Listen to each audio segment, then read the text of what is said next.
Hey, welcome everyone to another episode of It's a Long Road, the Rambo series podcast. I am your host, Ryan, with me today. As always, for now and for the future, my co-host, Dominic. Dommy T. Dommy T. What's going on, Ryan? How you doing? I'm doing pretty good, man. I'm excited to start this journey of the fourth Rambo film. Too.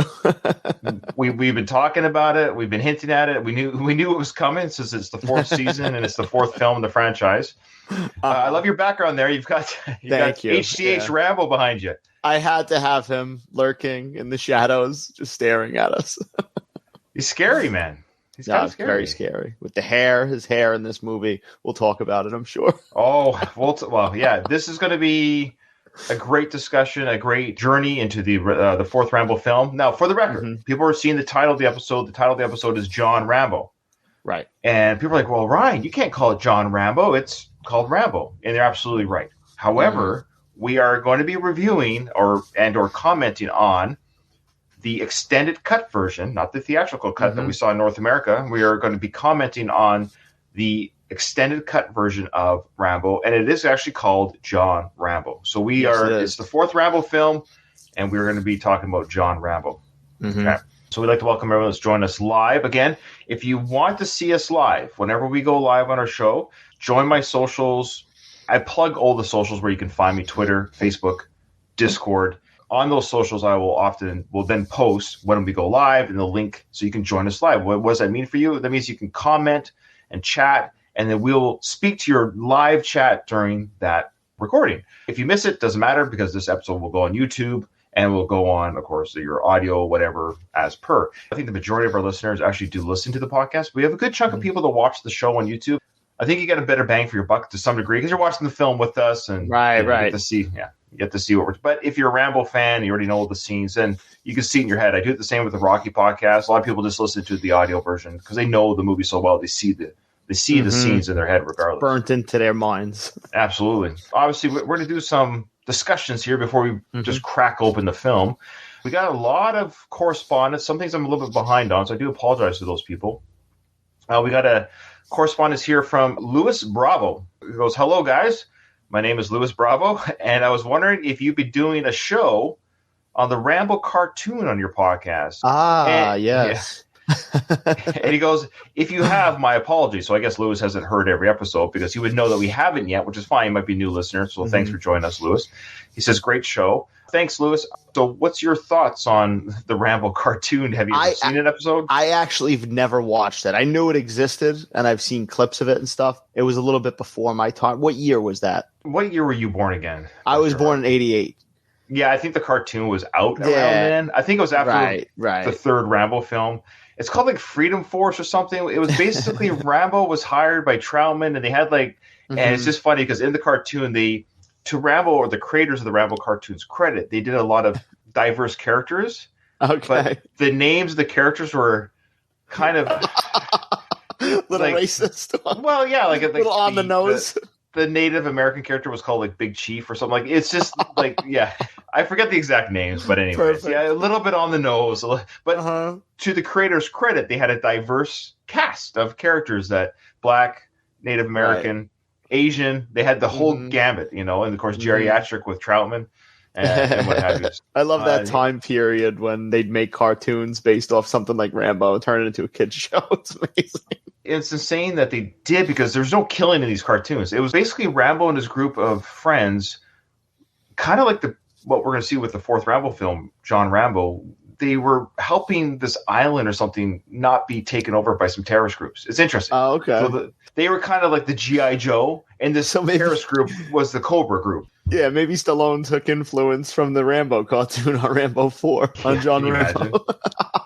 I think what we should do, either we should review the first episode, maybe the premiere episode, or maybe the last one. One of the two. Right. To see how the show began or how the show ended. I'm curious to watch some of that, actually. It's going to be horrible. I saw it as a kid. When it came out, I was 12, 13. I was already kind of done with cartoons, but of course I wasn't done with the Rambo. I mean, Rambo was... Even I knew as a young teenager, if not, 11, 12-year-old, whatever it was, I was done with cartoons, but I was Rambo. I should have known Sly wouldn't voice the character, so it's just weird to hear On our last episode, we got a great comment here. This was, of course, the final episode of Rambo 3, episode 8. We got a comment here from Jumble Sailboo. I don't know if that means anything to you. Okay. No. Talking about the boots. Remember we talked about the boots that Sly wore to climb the mountain?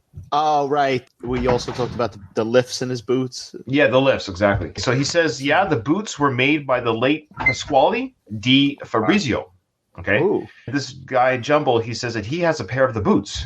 Yeah, he says 6 were made as the props inventory for the movie had 6 of everything supplied for the movie. Now, how this guy knows this? Yeah, but cool. Sure. It's pretty specific information that maybe it's just true. Okay. So, Jumble, if you're watching the show, let us know how you knew this. I'm kind of curious. How did you know about 6 of everything? Okay, so there's 6 pairs of true. Boots. It sounds true. I like it. So he said the boots are very light. Pasquale claimed in an interview before he passed away that it is alleged that he was not paid for the boots. Has the person ever worn them to climb a mountain is the question.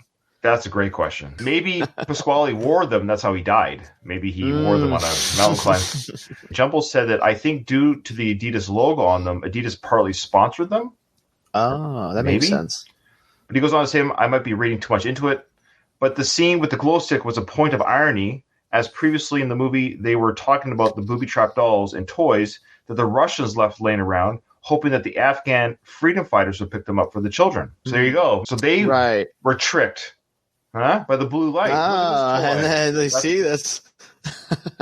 So there you go. Good pickup, eh? We didn't pick that up. A better podcaster would have picked that stuff up. So thank you.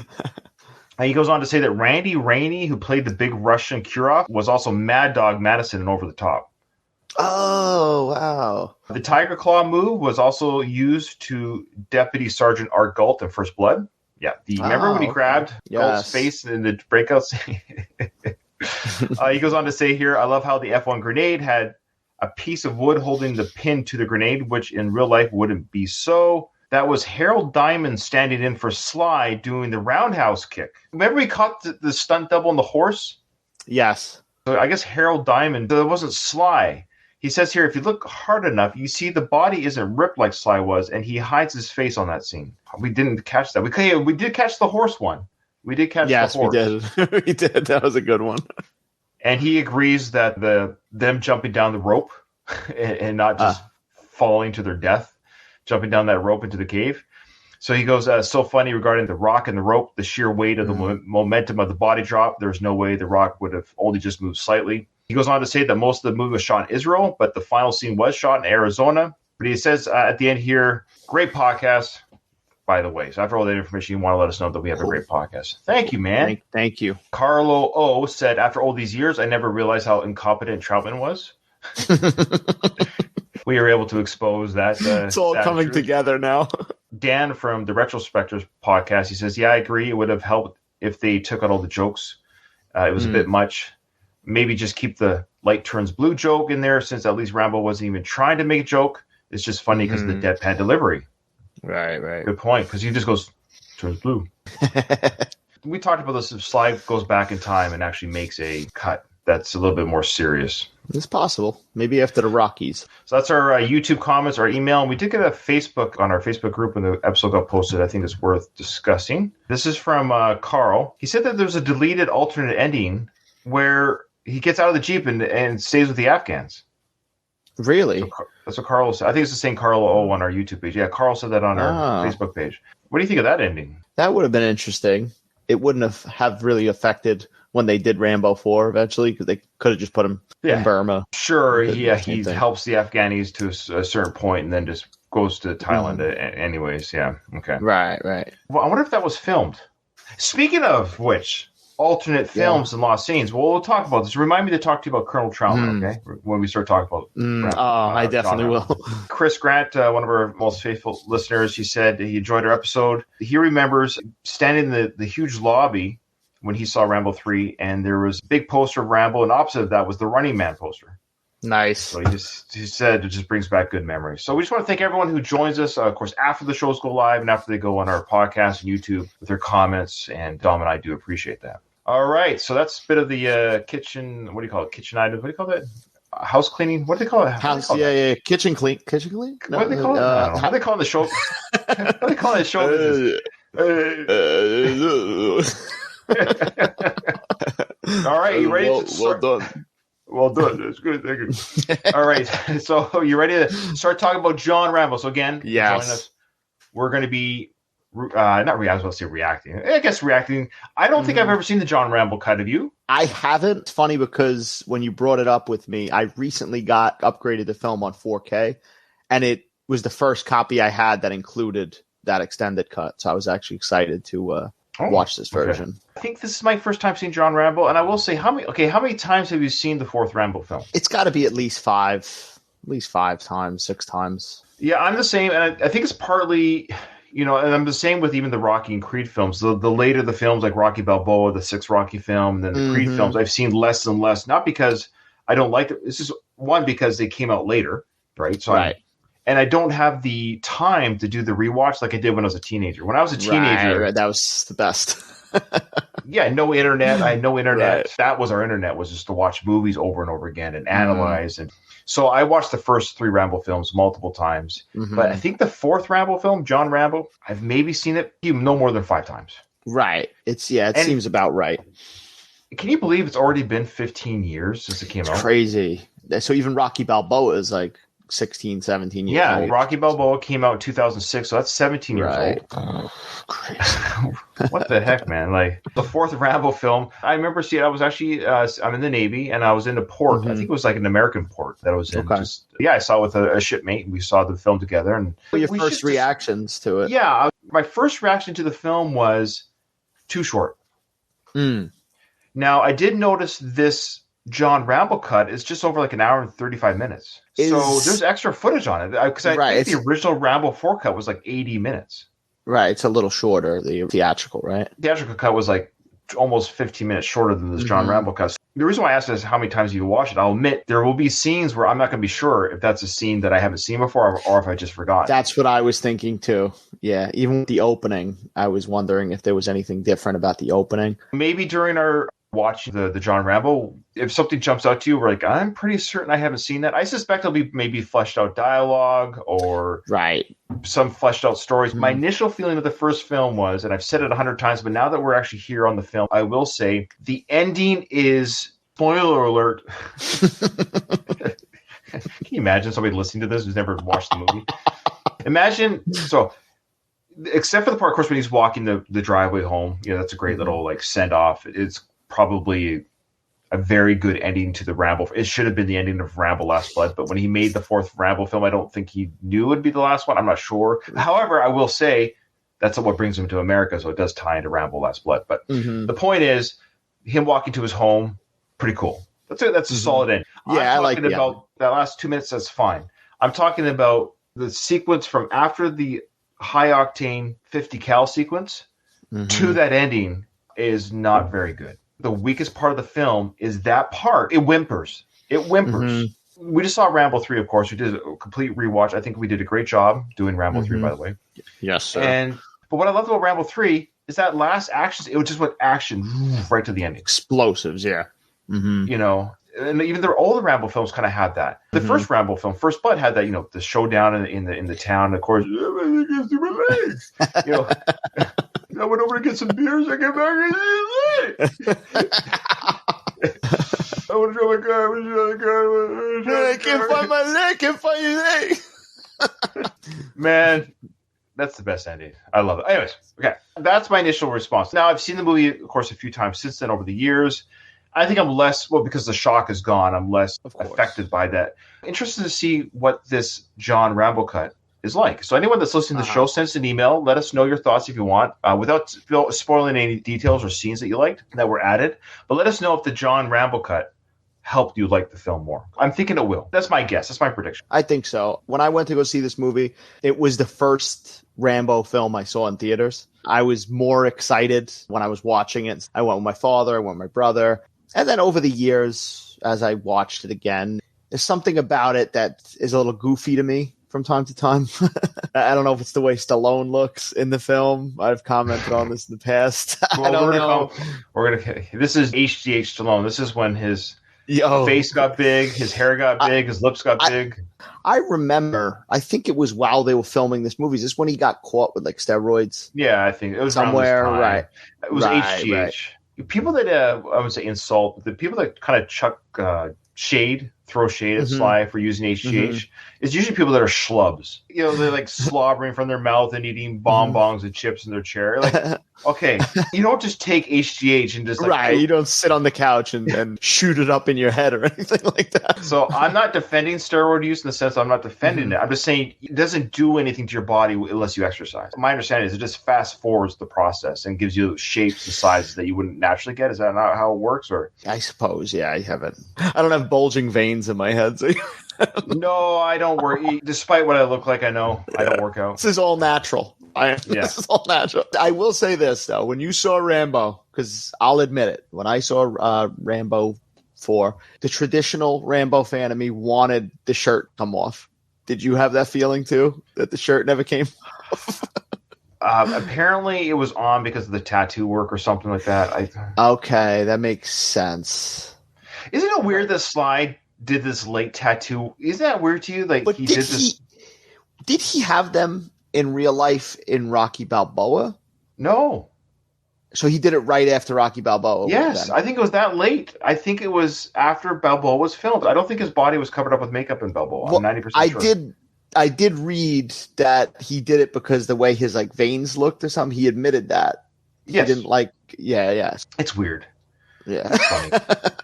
The first time I noticed the tattoos was Expendable, the first film. When he's getting them worked on by Mickey Rourke's character, even as a huge Sly fan, I didn't know he had tattoos. Up until that was 2010, so would have been after Rambo 4. And but he got him quick. Yeah, he covered himself up in those 2 years. So I think he was working on the tattoos during the filming. And I don't know how, I wouldn't say comfortable is the right word, because he did go shirtless and bolt to the head. Yes, he did. That'd actually be good trivia. When was the last time Sly went full shirtless? Was it Bolt to the Head? It might be. Yeah. He did that Grudge Match movie with De Niro. Well, was that before Bolt to the Head? No. I feel like it was after. Dave, you're still in the chat. Let us know which one came out first. So I think Bolt to the Head was his last film to go shirtless. I have noticed, I would say I would never call Sly overweight. But have you noticed he's got that bit of a paunch in the front now? Right. Is it just that old man kind of, you know how that old man got where you get that kind of extended tummy? It's not fat, but you get that. Yeah. Mm-hmm. I don't know. I'm gonna see Sly kicking your door now and put you in a headlock. Yeah. Well, no. Look, the guy can still kick my ass. I'm not fighting the guy with those big meat hands. What'd you say about my meat hands? So, anyways, I think that's why he wore the shirt. I would suspect his body was just fine, and you could almost argue even Rambo knew, like, come on, like you really shouldn't take off the shirt. What would Troutman do? Troutman would leave the shirt on.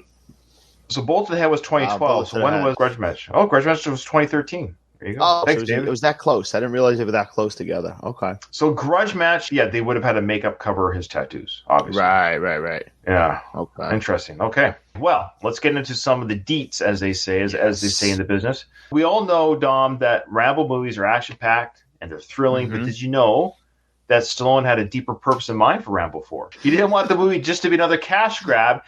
He wanted to shine a light on a conflict that was largely ignored by the public and the media. We're going to get into that conflict in just a second, but I will say this. That's legit. Can you honestly say you knew about the conflict in Burma before Rambo 4? I did not. I'm not up on the Burma knowledge. I knew nothing. Now, that's just my ignorance. People who are listening to the show might be like, you guys are idiots. I totally knew what was going on at this time. Okay. So I knew nothing about it. I didn't know Burma was a real country, So, right. So after Sly ruled out the well-known conflicts in the Middle East, Latin America, and Africa, Stallone turned to international experts at the UN for guidance. So he went to the UN. And it was there that he learned about the horrific mass murder of the Karen people. I might just call it Karen, but I think I might pronounce Karen. Okay. So the Karen people by the Burmese junta. So the Burmese junta, this is who they are. The Burmese junta, also known as the State Peace and Development Council, or SPDC, was a military government that ruled Myanmar, formerly known as Burma. So Myanmar, I think, is what it is today, but it's formerly known as Burma. So from 88 to 2011. So the junta was notorious for its human rights abuses, including the suppression of political opposition, censorship of the media, and the use of forced labor. The SPDC, the bad guys, was also responsible for a number of ethnic conflicts and civil wars, including the conflict with the Karen people that inspired the storyline of Rambo 4. The junta was dissolved in 2011 and replaced by a nominally civilian government, although the military still holds significant political power in Myanmar. We should give credit where credit's due for Sly. He ended the Afghan war. I was just going to say that. So he ended that war in Burma, basically. That's what I took away from everything you just told me. Dude, it's in black and white. He ended the Burma conflict. He ended the Cold War in Rocky IV. Rocky IV, right? Yeah. And he ended the Afghan-Russian conflict in 88. I will say, though, the 9/11, I don't know how he's going to end that one. He helped create ISIS, I believe. Yeah, I think so. But we won't talk about that. Other than that, he's got a pretty good record. We'll give him a pass on that one, all right? I had no idea about 9/11. I didn't know they were going to do that. Come on, they didn't tell me when I was over there. Stallone knew that this was the story he wanted to tell, and so he set the movie storyline in the middle of this genocide. It was a bold move, and one that wasn't without its risks. But Stallone was determined to use his platform to raise awareness of this ongoing tragedy. Yeah, we give Sly a lot of grief, or people do, a lot of, because of the way he talks, whatever, but he's not a stupid guy. And think about, did the Die Hard movies do this? Do the Fast and Furious movies do this? Right. Do the Marvel movies do this? Definitely not. Like, Stallone is actually very kind of political. He's one of the few old guard movie stars that isn't afraid to be political. I got to give him credit for that. Yeah. No, you wouldn't, like you said, you wouldn't see that in another action movie. So there you have it, folks. The surprising and inspiring story behind Rambo 4. So as we cover this movie during season 4, folks, remember the deeper meaning behind the action scenes and the impact that Stallone hoped to make through his art. So here's some more behind-the-scenes stuff. I thought it'd be kind of good to go behind the production stuff before we actually start the movie. So this episode, folks, for episode 1 of John Rambo, we're gonna get into the film, but it's gonna be very little film today. There's a lot to talk about before the film got made, and trying to be a better podcast. I'm trying to give the folks at home, things that they wouldn't get on their own. They come to our show, Dom. They come to our show to learn about Rambo. Exactly. Because I didn't go on the internet and find this knowledge and reword it so I could tell you guys in a fun way. I'm doing that for you guys. Okay, I'm doing the heavy lifting for you. Okay, right. So did you know, Dom, that the title of the 4th installment in the Rambo franchise had to be changed in many countries? This was because in several countries, including France and Germany, the first movie, First Blood, was actually titled as Rambo. I did not know that. Oh, the first movie was titled. Yes. It was released, I'm guessing, after the success. Probably because it was called First Blood, I guarantee you. Okay. Probably blood in the title. I'm guessing. I didn't find out why, but countries like France and Germany, maybe because of translation things or something. I don't know. I thought the titles were a mess as they were, so I could imagine everywhere else what they're like. So people in Germany and France are like, we've already seen Rambo. Why is it coming out again in 2008? We already saw this. Yeah. Because of that reason, as I just said, so as a result, the 4th movie had to be called John Rambo in those countries to avoid confusion. Okay. So, however, in Russia, I love how Russia got the film. In Russia, the movie was simply called Rambo 4. Okay, nice. Here's some more stuff for you. The 4th Rambo movie was the first in the series to break the pattern of greatly increasing the budget from one film to the next.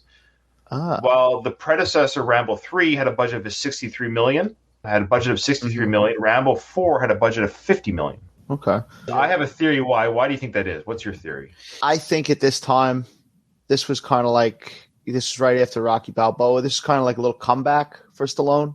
So I think he had to probably do it on the cheaper budget. Yeah. I don't think the studio was probably willing to give him. Yeah, despite the Rocky Balboa success, and it was a success. It was also it was done on the cheap, right? Right. And Rocky Balboa was also directed and written by Sly. So this is really Sly's his third comeback in his film, right?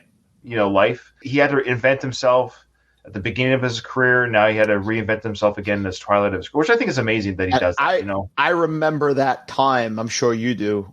Right before Rocky Balboa, he was borderline straight to video. He was getting some movies that were going in that direction. I think the last thing I saw in the theater before, he had the resurgence with Rocky Balboa was Get Carter, Carter remake. Yeah. Oh, yeah. We reviewed it on our last of the Astros podcast network. Myself, Craig, and Doug reviewed Get Carter. Yes. Yeah, look for that one. Okay. So in today's dollars, Rambo 3's budget would have been my apologies. So today's dollars, Rambo 3's budget would have been around $134 million. Wow, already? Making Rambo 4 a much more financially responsible production. Originally, Rambo was supposed to be first, then Rocky Balboa. Oh, really? That's interesting. Yeah.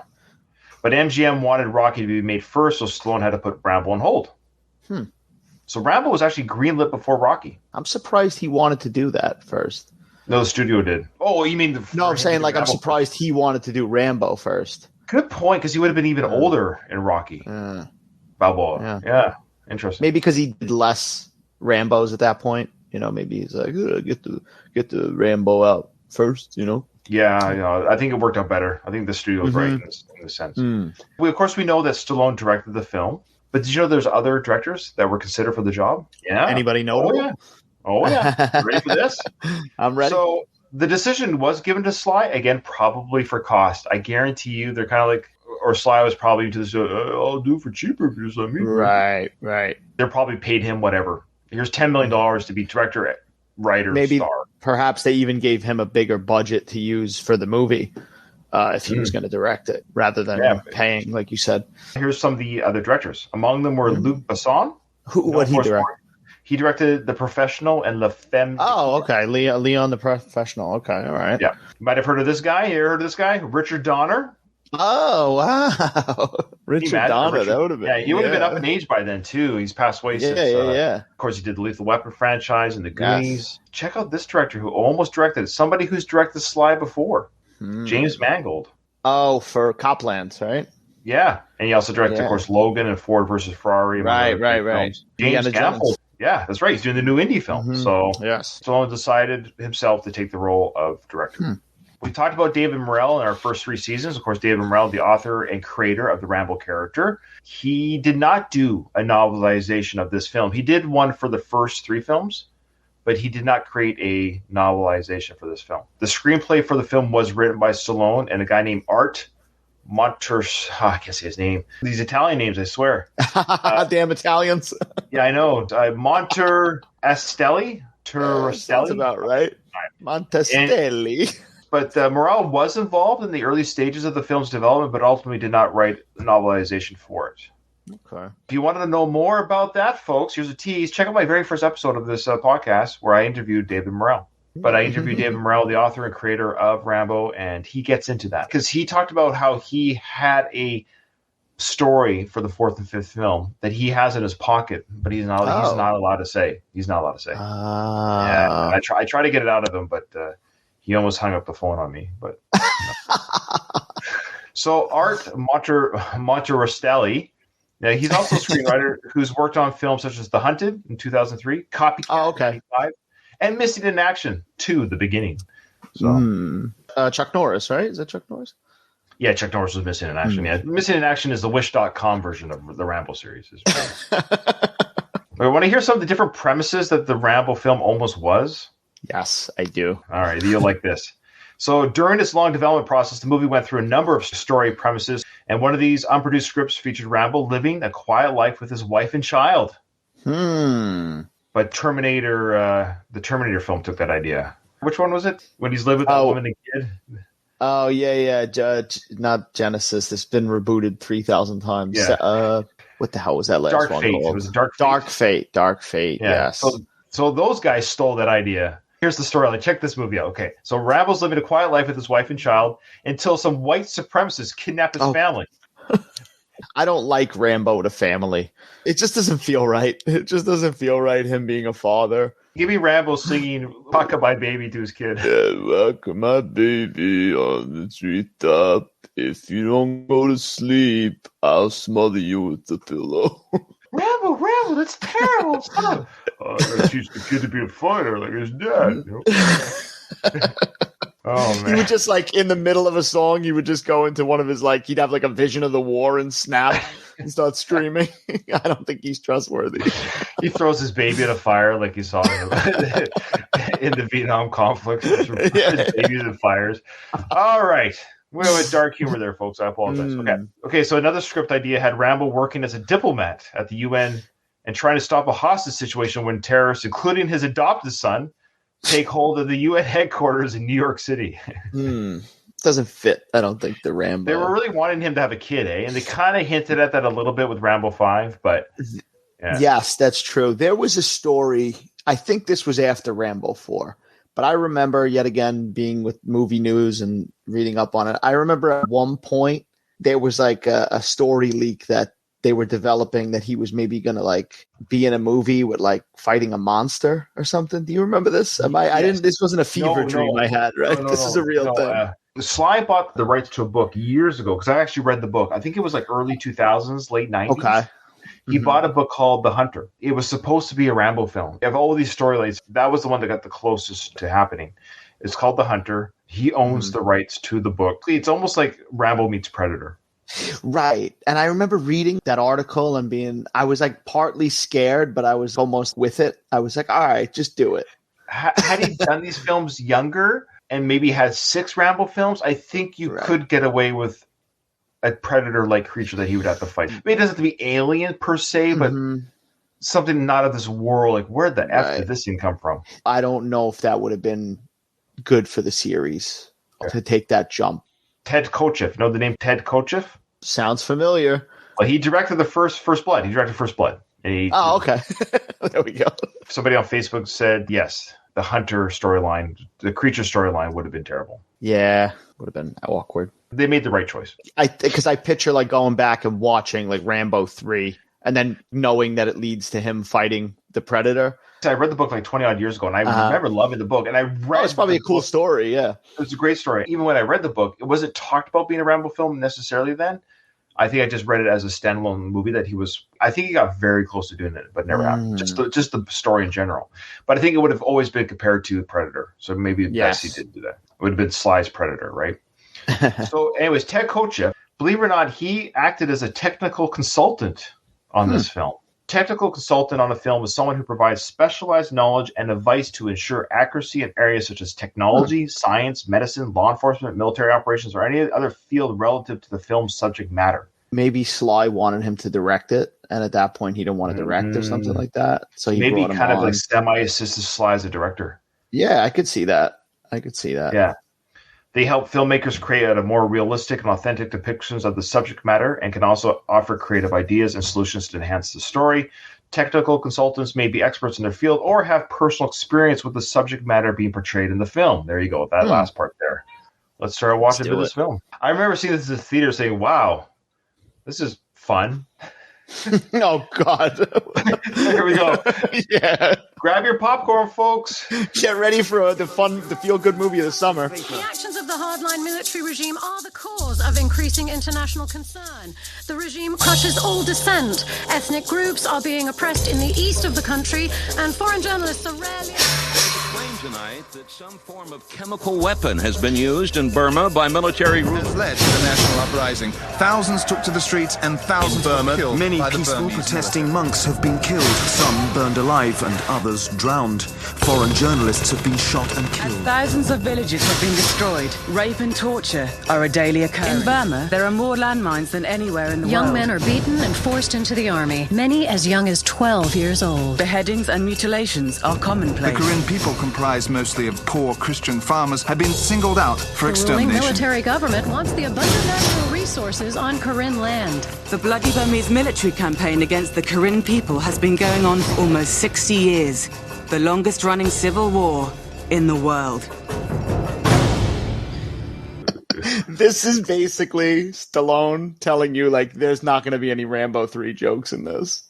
Like, I'm going to open the movie with this. There's not going to be any well done in this. It turns blue. Hey, moviegoers, remember that last film, Rambo 3? I did too many jokes? Well, check out this first minute.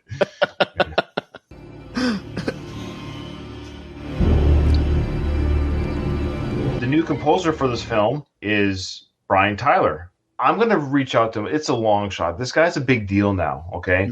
But he did Rambo 4, Rambo Last Blood. Jerry Goldsmith had passed away, so he's no longer around. But he was told to use the themes from the film, which he does, and make it his own. He also did Rambo Last Blood. He does some of my favorite shows on TV right now. He does Yellowstone and the prequels, 1823 or 1923 and 1883. I got to watch those. Oh, they're so good, man. I heard they're good. I gotta watch them. Yeah. So it's Brian Tyler does the score for this film. So shout out to Brian. And like I said, I would like to reach out to him. Holy shit. There you go. John Rambo. We're watching the extended cut, folks. This says John Rambo. If you saw this in the theatrical version, it would just say Rambo. But we put my first name in the front. And it's funny because, like, there's 4 letters in John, so it's kind of like 4 Rambo. You called it Rambo, comma John. You know. Rambo, comma John, like a dog tag would say. Of course, you get the "It's a Long Road." Yeah.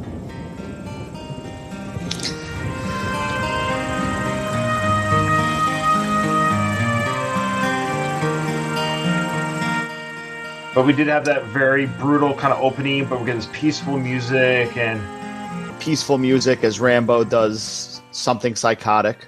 As a first-time viewer, you're like, what's he doing? Now, he's in Thailand. We should make this clear. He's in Thailand right now, which borders Burma.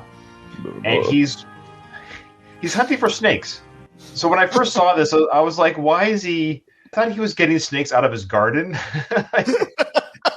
The serious tone, I was watching this earlier, and the serious tone that the beginning sets, like the death and rape and destruction. And then right when I saw Stallone, the hair, picking up the snake, I just started laughing. It just brought me back to what I wanted to see in this movie. That's Sly picking up real snakes. I don't know what kind of snakes those are, because that's Sly. Look at that thing. He's flipping around. That's a real snake. Whatever he's grabbing, it's real. It's not a prop. But I love how he definitely handles it. Did you see that? I did. I heard that this was just... Stallone was doing this while they weren't filming, and they just put the camera down because they were like, well, this is good stuff. We can't let this go.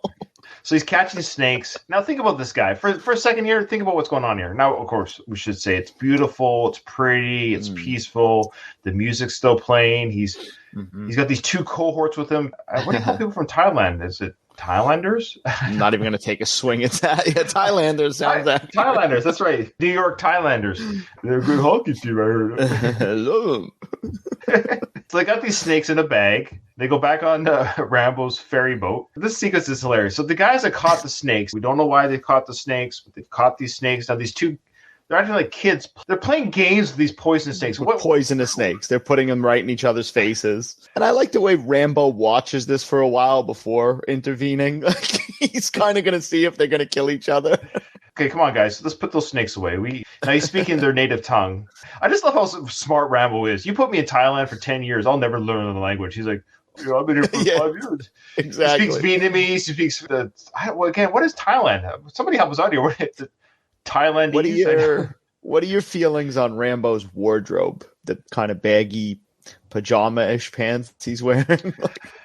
It is odd. Speaking of wardrobe, somebody from Facebook asked, do you think he has lifts in his sandals? I did look. Knowing Sylvester Stallone, he probably does. When he was walking on the rocks with the 2 Thailand dudes, I was actually looking at the sandals to see if they look a little cushioned. And I like how he picks countries where he's taller than the average citizen. Right. Yes, that's true. That's on purpose. That's definitely on purpose. It's just science. I'm just saying people from Thailand are rarely 6.5 feet tall, right? So he's... Are they smaller than Italians? This is what happens. Sly went to the UN to ask about conflicts. Yeah, Sly, great. There's a conflict in Africa. Yeah, they're really tall there. You got anybody shorter? You got any countries that have wars where they're average 5 feet tall? Oompa Loompas, real people. They have something going on where they're from. Imagine Rambo at the Charlie the Chocolate Factory scene. They're freeing the Oompa Loompas from Willy Wonka. Now, I remember this shot in the trailer. This shot here. So, of course, he's got the bow and arrow. This is already tickling at the brains of us Rambo fans. Because think about it. It's been 20 years. Right. So my question to you is, did Rambo, from the events of Afghanistan, has he been here for 20 years? That's where he started. He was in Thailand when Troutman went to go talk to him. He probably went back then. He speaks the language after 20 years. That's fair. He's been there 20 years. And he's still doing his Rambo activities. That's right. You can take Rambo out of the war, but you can take the war out of Rambo. He's got his own war going on in his head every day of his life. So I think I see a Russian soldier in the water. He fishes with explosive warheads. Basically. But But I love how he fishes with a bone. Like, come on. Wouldn't it just be easier to put a hook behind the boat? 100%. 100%. I got to keep my skills sharp. You never know when I got to fight those people who border Thailand, you know? Remember the opening of Rambo 3? And he's fighting the stick fight? He gives his winnings to the monks or whatever. Mm-hmm. So we still see Rambo's doing this. He's a giver of the... Yeah, he's fishing. He caught a fish, but right away, the people even on his boat, his co-workers, know. Yes. Rambo, can we ever eat? No, we're going to give the fish to everybody. that's the 100th fish he's given this month. He's the lunatic with the heart of gold. So they give a fish to the kid. So what do you think of his ferry boat? I think it's a nice ferry boat. I think he's very accustomed to it. Yeah, you notice the way he holds it? I love the way he's got his arms over the steering mechanism. But the way he kind of like, I don't know. Mm-hmm. It is kind of funny. Why did they have to build it so high? So it's made out of bamboo and what have you. But, you know, this thing is just pride and joy. Oh, he's still got some fish there. Oh, he's still got some fish. So you see that sign there? It says, look, Snake Daily Shows. Yes. Yeah. It says Mesa Snake Village Daily Shows. All right. So he grabs snakes for the locals, as we'll see. They perform snake tricks. Like, look how close we can be to getting bitten by a snake. Sounds entertaining. So you're visiting Thailand. Let's say you're there with your old lady, right? You're going to Thailand. Is this a stop you're doing as a tourist? Yeah, I'm going to go here to the famous snake shows, and then I'm going right to Burma. So Rambo has snakes for the show. That's what we find out. He caught these snakes for the snake show. How did Rambo get involved? He probably attended a snake show. Oh, I really like that. They're like, the show is closing. Why is the show closing? We've run out of snakes. Nobody's strong or brave enough to provide snakes for the show. I'm strong. I'm brave. I'll get the snakes, you know. How did he get the job? Yeah. And not only does he get the job, but he gets like berated by the guy. I need more snakes. You'll see that interaction coming up here. So he delivers what he has. And I love... I'm sorry, guys. The captions aren't up on this video, I promise. The next video will have the captions up. But the guy who's speaking, he basically keeps saying... It's hard to understand. It's a very strong accent, but he is speaking English. He's basically saying, poison will bite you. Be careful. Trying to make like a grand show for the white people in the audience about how dangerous it is for these people to be in watching the snake show. Of course, directed by Stallone.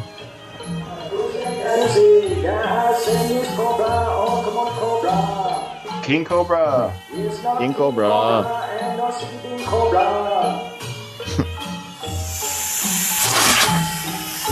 What is the point of this show? To watch somebody die, Ryan. We see there's white people in the crowd here with their pictures of taking... Right. Look, it's a guy hanging out with cobras. Cool. This doesn't seem fun to me at all.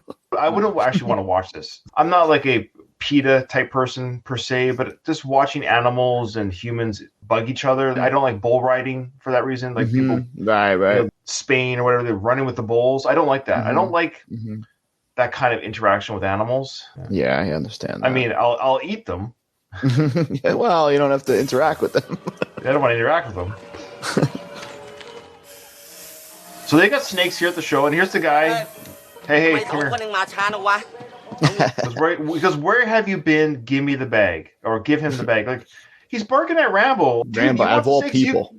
I know. This guy can break you with his pinky. And it's like, sorry that I'm late with the snake delivery. I had to shoot some fish with my arrow. So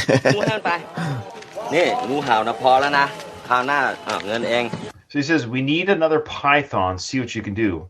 We have enough cobras, okay? So I guess I like the way he says we have enough cobras. Reference to Cobra? I don't know. Maybe. I don't know. Well, Sly wrote this film. I don't know. There might be a reference to Cobra. So here, we talked about the humor. Here's a little bit of humor coming up right away. We did mention there's no real humor in this film, but there's a little bit right here. Why? The first opening montage wasn't humorous? Oh, you hear that? He said, F off, okay? Fuck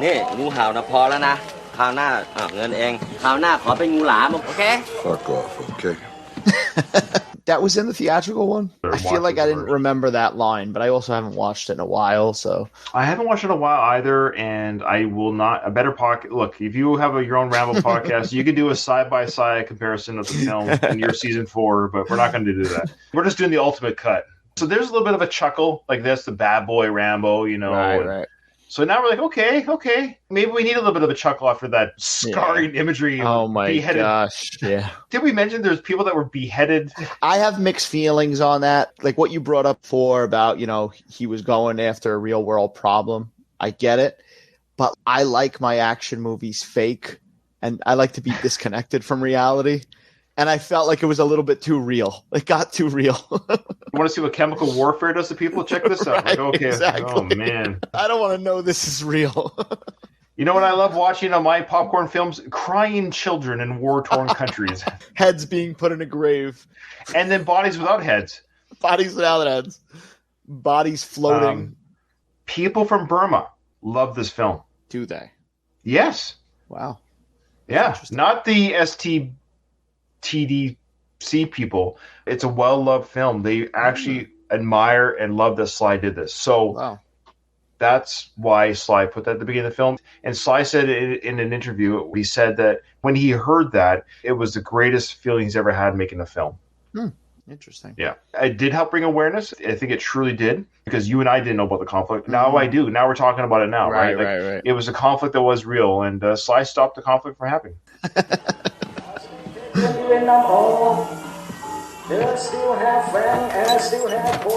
So Rambo's putting the snakes in the bag into the crates. And we have what we think as a viewer might be white tourists coming to watch the snake show, but these are no tourists, my friend. I'm no tourists. Oh, wait, that was the other film. You guys have come to get me, huh? Who did they ask to find? The town maniac? Did they These groups of individuals, they're missionaries. And their goal is to go to Burma, to the war-torn nation, and help the sick, lame, injured with medical supplies and the word of God, essentially. Okay? That's their mission, right? They're a pacifist group coming in with a white flag saying, we're here to help. No matter what side you're on, we're here to kind of help the people, right? I get it. It's a good Christian message. I understand. The leader of this group, his name is Michael Burnett, and he's played by an actor named Paul Schultz. He's kind of that actor face you recognize when you see him. He's from The Sopranos. Plays the priest in The Sopranos. The guy from New York should know this. Yeah, so he was great. He was the one that kind of pined for Tony's wife, right? Yes. That's right. Did they ever hook up? I can't remember. No, they never actually hooked up. He slept over. He got drunk and slept over. Funny enough, he actually starred with Edie Falco on the show Nurse Jackie as well. Oh, okay. A show I still need to see. I heard good things. I know it's already been off the air for 8 years, but whatever. I like her. Mini crush on her. You know what I mean? Did you have a mini crush on her? Yeah, of course. Edie Falco's a good actress. I like her a lot. She's great, yeah. He was also in 2017's The Punisher. He's done a lot of TV shows, and I remember him specifically from the show 24. He's been around. Again, when you see his face, you're like, oh, yeah, that guy. He's asking one of the locals, where's Rambo? You know, Rambo, the big, bulking hulk of a white guy that works around here. Who's the craziest guy here? Where is he? Well, we will find out during this conversation. Okay, so just so you know, the river that they talk about, I forget the name of it, comes up, but there's a river that borders Thailand and Burma, and they just need to cross the river. So the ferry is designed to get up the river a little bit and cross the river. But what I don't understand, it comes up in the conversation, he says he's been there numerous times, but all of a sudden, this trip, Rambo's the only mode of going travel. Another route. Yeah, I forgot how the rest of the movie goes with that, but I feel like it's a lie. Yeah, it's been a while since I've seen the film, so don't add us. Don't send us emails. Don't add me. Yeah, okay. We're doing a John Rambo watch through for the first time to begin with. Right. Okay, so. The group's coming over to Rambo. Now, the activity that Rambo's doing, just so you know, he's putting the snakes in a cage, but he ends up feeding the other snakes that he's caught with rats and mice. I love how he chucks the rats into the cage. Watch him chuck the way he just tosses them in. I guess it's fair. They're going to be snake food very quickly. So. Very dangerous. Number one in Thailand. They're very, very dangerous. Number one in Thailand. I think he says like that's a real snake. This guy's poking. I don't know what's going on here. Scary. Careful, my friend. Looks like dangerous work. What does? Okay, in this moment right now, Dom, what's he talking about? Him just staring at snakes? Well, he's feeding snakes rats. So it's not that dangerous, I guess. But like right now, the character of Rambo is just feeding. All this guy has seen of Rambo is feeding snakes and putting them in a cage. Little does he know. I guess it is dangerous in the sense of you could be bit by a snake. Well, there's a guy behind him, playing with a snake in the ring. But I'm Michael Burnett. Do you have some time to talk? I know this guy's a good actor, but for some reason he does a really bad job delivering. His tone and the way he speaks to Rambo is really odd. I would be like, "Hey, I'm Ryan. Nice to meet you." Right. Sorry to bother you, big hulking man who. Yeah, nice bandana, nice. Yeah, I like it. I would be like, "Hey, sorry to bother you. Long story short, we're missionaries and we need to cross the river. We are going to dangerous territory, but we were told that you're someone that can get us to dangerous territory. We're happy to pay for the work. We're happy to pay for the travel." But the way he speaks and delivers everything is really. Yeah, I see that. Definitely a little off. He's not a good salesman to their cause. He's kind of acting like a dick, and I don't get it. I don't. Right, he's coming off a little bit like that. A little rough. Won't take long, I promise. I was told it might be possible to rent your boat. We'd like to do that. Is that possible? He's almost speaking to him like he don't know if he speaks English. I feel like. Do you feel like he's talking to him like that? No, I think he's got to assume this is an American speaker. I've been here so long, I look like I'm from Thailand. This guy thinks I'm one of them. Does that mean I'm short? He chokes him up against the wall. Just catch the way this delivery. Okay, let's keep going. I'm Michael Burnett. Do you have some time to talk? Won't take long, I promise. I was told it might be possible to rent your boat. We'd like to do that. Is that possible? We need to get upriver. Where are you going? Into Burma. Burma's a war zone. Well, that's what people call it, but it's more like genocide than war. Do you find the delivery odd? I never noticed that until you said it. It is a little bit. I'm talking like this. Hey, like robotic. I know he's a good actor. Remember, he was in Sopranos. He's a good actor. I don't know if he's just dialing it in for the Rambo movie, but dude, they say it's a war zone, but it's more like genocide. Right. Maybe Stallone wanted him to say it like that. I don't know. Possible. It does seem odd. Or does this actor hate Sly or something? I don't know. Maybe. Tell me I'm crazy, folks, but it just seems like a really odd delivery. I definitely hear it now that you mentioned it. Now watch as we go through the dialogue, the scene a little bit more. Rambo looks at the character played by Julie Benz. And she's immediately terrified and looks away. I don't get the direction of that as well. Again, Sly's directing this, and his character, Rambo, looks at the girl. Eye contact with you. I want you to look away immediately in terror. She does a reaction the same way that Adrian does to Clubber Lang at the statue unveiling. Oh my! Who is this hulk of a man? Anyway, this will be my 5th trip in, so we are aware of all the risks. Right there, our 5th trip in, and we're aware of all the risks. Okay, but Rambo, for whatever reason, is the only available. What happened? The other guy died. What happened to the other guy that was bringing that? Yeah. What happened to the other 5 trips? Well, you didn't call me the first 5 times. Yeah. I was there for you, but I can't get a job parking ferries. I don't go that far north. Let me explain our situation. Our church is part of a Pan-Asian ministry located in Colorado. We're all volunteers who around this time of year. There you go. Perfect timing. By the way, Julie Benz is gorgeous. I like her a lot. Do you ever watch Dexter? Yes. I was a big fan of Dexter. Yeah, I think. Did you notice the seasons when she got the breast augmentation? You could tell. I forget which season it was, but it was like you go from whatever. Did she? Oh yeah. She went from bigger to smaller. No, the other way around. I didn't even notice, to be honest. I have an eye for those things. I don't know why.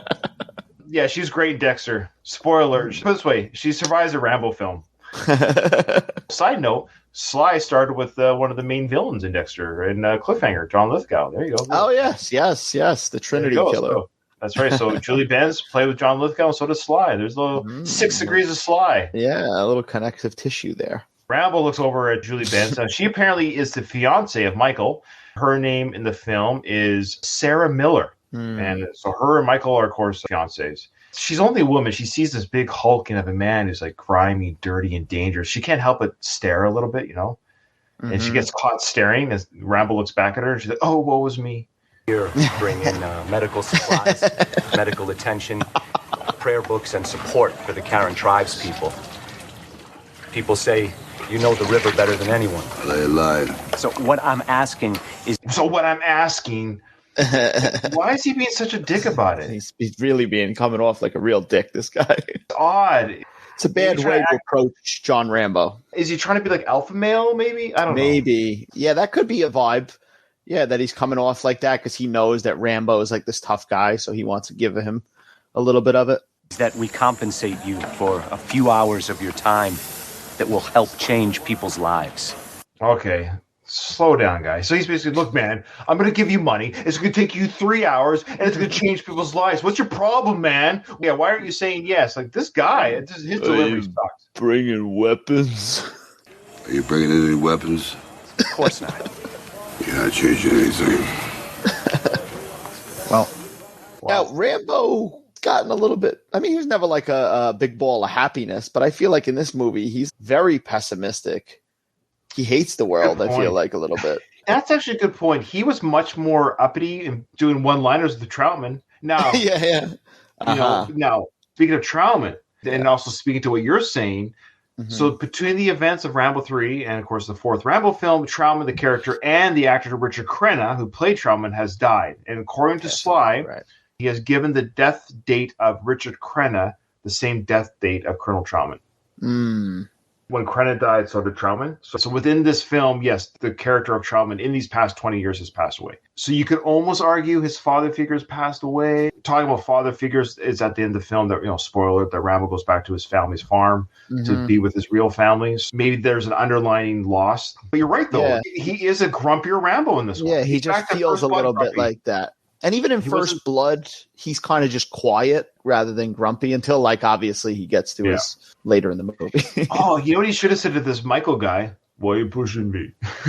That would have been a perfect nod. Just look at the camera. Remember that? Remember when I said that? Remember Brian Dennehy? Remember Brian Dennehy? He's dead too. Actually, no, he was alive during this time. My apologies. Oh, he was Brian alive. Dennehy. Yeah, Brian Dennehy. Oh, now you're going to be talking about Rambo Last Blood. Brian Dennehy was alive during that filming. He died shortly after. Okay. Because I remember when they announced Last Blood that I wanted Rambo to be really quick. I know I'm geeking out here, folks, but it's a Rambo podcast. I don't want to give everything away, but my fan ending to the fifth Rambo film would have been this. That he does everything he did, that the cops do arrest him. So remember when he's sitting in his rocking chair? I would like all the cops to come. And he peacefully gets arrested, right? He killed people, and like you can't do that. Can't get away with that. No, granted, there were people intruding from Mexico into his property, but he blew them to pieces. He didn't involve law enforcement. He went vigilante. Yeah, you set up a tunnel of horrors underground and killed a bunch of people. You're not getting away with that. How fun is Rambo 5 going to be fun to discuss? Anyway, so tell me what you think of this ending. If you thought that would have been cool, he's sitting on his rocking chair and he's kind of bleeding or whatever. But he's waiting. Cops come. Kind of slow motion. The camera pans out as the cops come to the chair. The cops surround Rambo with the guns drawn, and he's just sitting rocking right. It goes to black. The next scene is him in jail. He's sitting behind bars, and he's sitting on the stool. And then you hear the words of John, and you look up at it as Sheriff Teasel in the jail cell. He's retired. He's a civilian. Right. And he goes, I heard about the mess you made down here. Something like that. And they had some sort of conversation, but they resolved things. That would have been interesting. At the very least, interesting. And Brian Dennehy was still alive. They could have filmed the Teasel Rambo reunion. That would have been a full circle moment. Who would have left the theater thinking, "Oh, that's stupid"? Nobody. No, so Rambo gets caught. Been cool. He actually gets caught. He is a dangerous animal. Rambo should be behind bars. He is dangerous. He should not be out in the public. He blows things up wherever he goes. Everywhere he goes. That was my dream ending. I don't know. Let me know in the email or comments. I would have liked that, I think, too, Ryan. I think it would have been good. Okay, speaking of which,